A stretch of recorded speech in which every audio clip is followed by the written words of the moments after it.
What's going on? This is Maverick Sabre and you're tuned in to Hit the Floor. Hello, it's Steph from Hit the Floor magazine. We are backstage at Boardmasters with Maverick Sabre. Hello. How you keeping? You alright? Yeah. I love your accent. Oh, nice one. Just talk a little bit. I'm like, oh, just keep talking. I could just take over. Hello. This is the Maverick Sabre show at Boardmasters Festival. This could just be a whole video for a promotion for my music. Thanks very much. I won't do that. I'm only joking. Amazing. Should we just cut now? Can't now leave it at that. That's grand. Thanks very much. Right, so this is your second year back, correct? Yeah. Any particular reason why you decided to come back, or were you invited back? Yeah, we were invited back. I got asked to look after this. He's a runaway from the Chasing Status crew to Cora. Get away, lad, I won't be able to do the festival, move on. No, yeah, I got invited back to come perform today, so I thought last year's festival was wicked, so look forward to coming back. Cool. Have you got anything special lined up to compare yourself to last year, or? Yeah, well the album's out now, so we've got a couple more album tracks. Yeah, and we've got a couple little surprises. Seeing as it's festival season, we've got a couple of dubstep remixes in there amongst a bunch. So yeah, it's a nice little tight set. So everyone's gonna go wild, then. That's what you're aiming for. That's what we're aiming for. So we've got to keep our fingers crossed, you know. Oh, okay, cool. Right, so you played Hackney weekend. Yeah. Was it like an honour? Because obviously there's so many massive people on the lineup. I expect it was a bit like surreal for you to be invited to that. Do you think? Yeah, it was more. Not forget the higher people, the bigger acts on the bill. For me, it was more of an honour because I was born in Hackney, so it was like my first proper gig back in Hackney, on Hackney Marshes as well, you know. So it was definitely a humbling moment, you know. And the tent was packed out that we played in. So yeah, it was a brilliant energy for it was one of the best festivals we've done. Just even the energy around the campsite anyway was wicked, especially for that deep into London, you know. Normally you can get feuds and the crowds can be a bit off, especially with London crowds, you know. They're 50-50, sometimes they're on, sometimes they're off, you know. Yeah. They kind of stand back and say impress me, but everyone was on it, you know. So it was definitely a nice vibe. Everyone came together. It was lovely, yeah. Cool. You obviously released your album earlier the year. Is it like an album you've been sat on for a while, do you think? Because obviously it's your first, or do you think that you've got more to come? Well, yeah.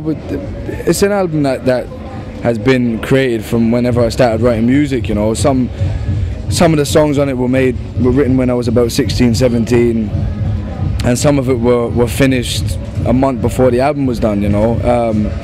So that's just some tea, don't worry about it. But yeah, it was nothing can really compare to your first album because it takes your whole life up until that point to write it. To be honest, I'm already starting to write for the second record, and I'm just looking forward to getting back into the studio and getting more ideas down, you know. You got more, or do you think you're a bit scared about like what people's opinions are going to be? Because it's always scary on a second album, I think.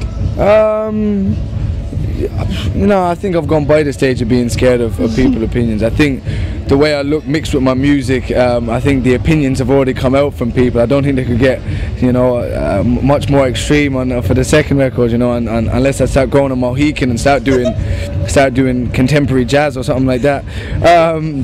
But yeah, no, I'm just looking forward to creating hopefully bigger and better music, you know, and yeah, and hopefully more people will be able to connect with the second record as well. That's my main aim, you know. Cool. Are you excited for your tour in September? You're touring in September, doing a few dates? Yeah, we're doing. I'm not sure how many exact dates, but we're doing quite a number of dates for the UK headline tour in September and October. So all the dates are up on my website for anybody who wants to get a ticket to the nearest town or city. So yeah, I'm looking forward to getting back out on the road, especially because the album's out now, you know, fully out. We did a UK headline tour just after we released the album, but it was only a month after, so people didn't really have enough time to sit and gel with it, you know. So it'd be nice to go back and hopefully sing a lot less, you know. But yeah, it should be good. I'm looking forward to it.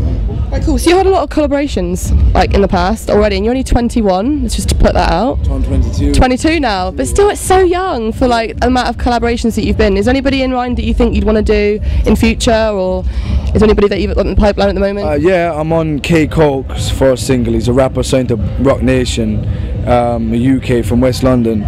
On his first single, which is going to be released I think in September. Apart from that, no, I've kind of just been focused. I don't really work with that many people, you know. One, because I don't have the time, and two, not a lot of acts kind of push me that much anymore, like that I really want to work with, that I feel are doing something that kind of connects with what I'm doing, you know. But yeah, definitely. I'd love to do something with Alicia Keys, just trying it out there. But yeah, no, at the minute I'm just kind of focused on getting my second record together. You know, I would like maybe to have, because I had no collaborations on the first. I would like maybe to look into the possibility of a collaboration or two for the second, but you know, they'd have to be fit into it. You know, rather than just throw on someone because they've got a number one or something. I don't. There's no point in that. You know, this doesn't make music. That's not music. So. Great. Is there anything else you want to add? Any message you've got for your fans? Anything you want to say? Thank you for the support. Every show, every song is written for you. Obviously written for me first. That's how I express myself. But yeah, thank you for the support. I wouldn't be doing this without you. I write music not for an industry, not for a label, but so that me and you can connect on one level, you know, without sounding too deep or too cheesy. That's what music's about. So thank you for coming out to the shows, even when it's been raining and you've been getting sunburnt, you've been getting drowned in the rain, and you've paid your summer money to come to a festival to come see me. Thank you for taking your time out. I appreciate every single one of you, and I hope you enjoy the music that I create for the rest of my life. So thank you very much, man. He's so nice. So nice. Sorry. Thanks very much. I hope you have a good show.